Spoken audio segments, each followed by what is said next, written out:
I would like to leave this city.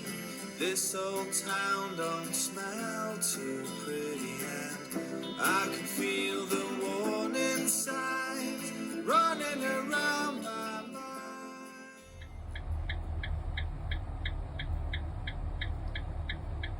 So you live down there on Taylor, right? You did that corner on Maryland. You all fixed that house up over there? Yes, I'm on the corner of Maryland and Taylor with the old 1892 Victorian home. I don't know. This whole thing hurt a lot of people in the community, the landfill. So.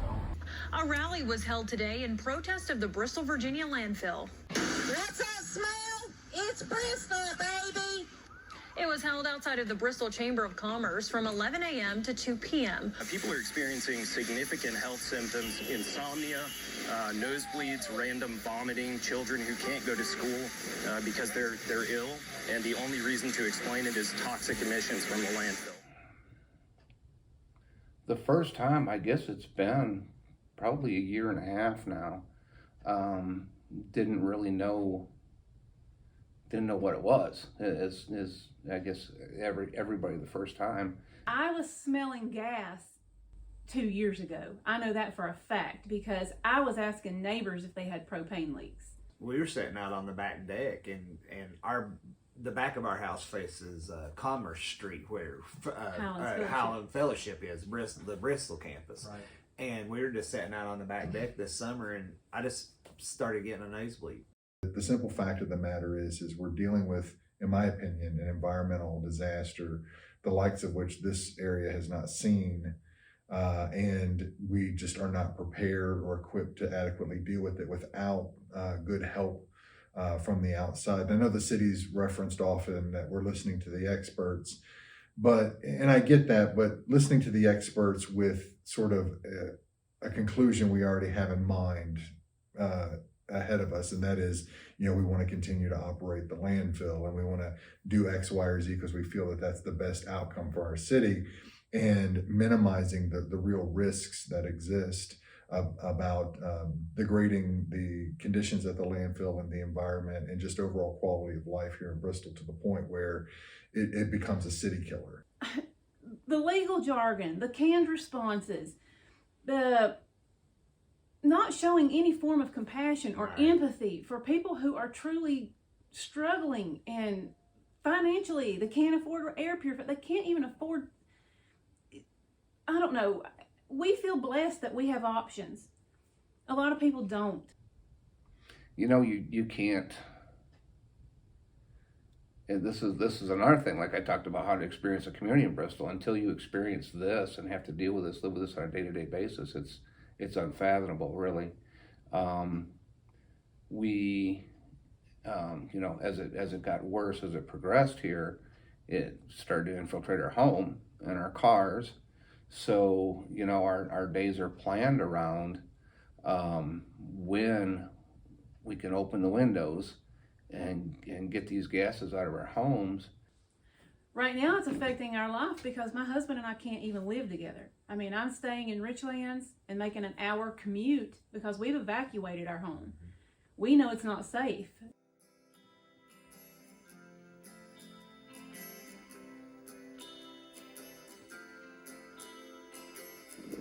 Got live video going here.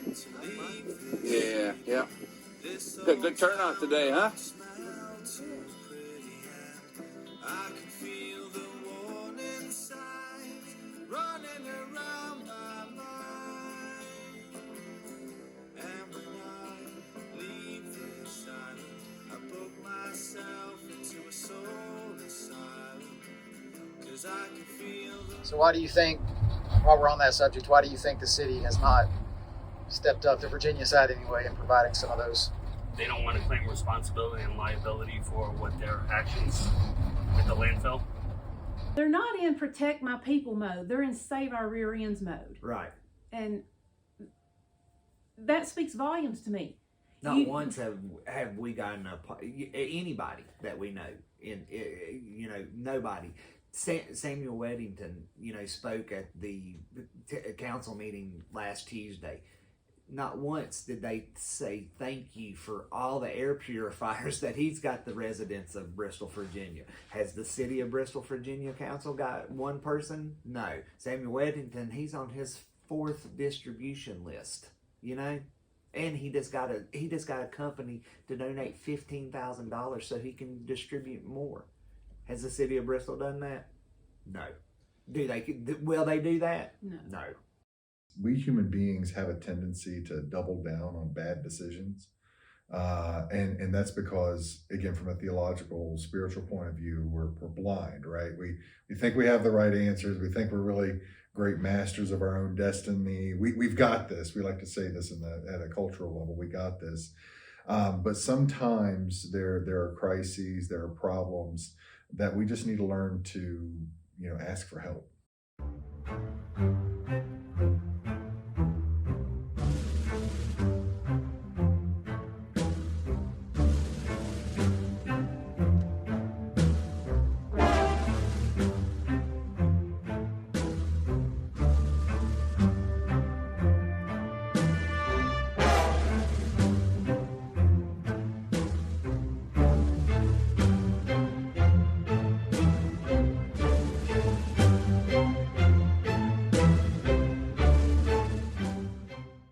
My biggest concern right now, and probably if you ask me in a year, would still be health concerns.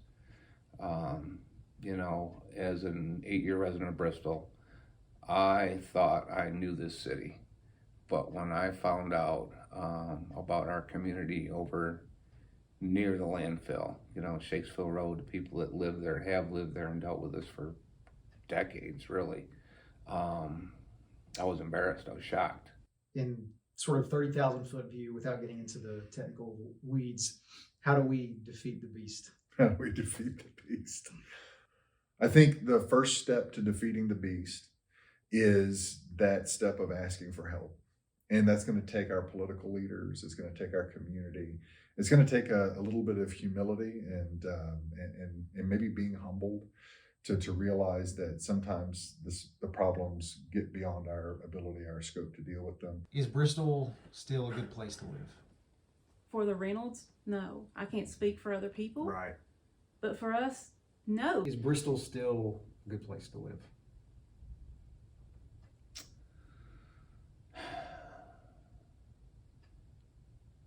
My honest answer right now, and I always give you an honest answer, is at this time, it is not.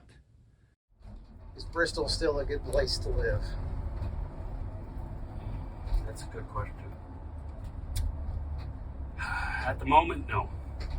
At the moment, your mental and health is being impacted, and when that's happening to thousands of residents, it's not a good place to live. If this was not an issue, Bristol would be a great place to live. My greatest hope actually comes out of working with the community, that there are people being impacted by this on a daily basis that see, I think have been given clarity of vision to see what's at stake, and what's at stake is their homes, their environment, air to breathe, peace of mind, the ability to sleep. They know what's at stake here, and they're really stepping up and making their voices heard to try to turn the corner on this and get the help that others maybe in positions of authority and power are unwilling to ask for at this time.